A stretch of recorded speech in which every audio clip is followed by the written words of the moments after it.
Ito mga boss, nakuha na natin ang ship cable ng MB100 at ang problema dito mga ka-MB ay itong isa yan na ano na yung nasira na yung ano niya, yung bushing. So baka magawan to ng paraan bukas, kaya pala matigas ikambyo.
Nakagawa ako ng bushing niya pero hindi gaano magandang pagkaka-okay, pero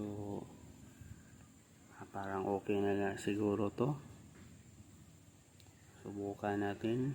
So papasok natin ang pin ito. So subukan natin ilagay dito mga ka-MB. Masyadong mahirap pag maghawak ng camera, wala kang kasama na naghahawak ng cellphone. So ipakita ko na lang sa inyo mamaya.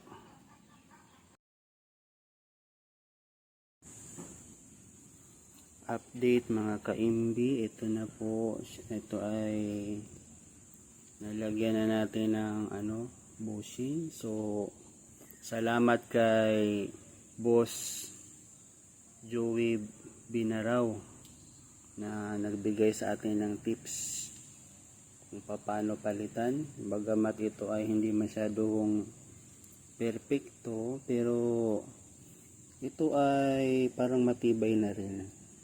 Salamat po Boss Joey Binaraw sa pagbigay mo ng kaalaman na ito. God bless.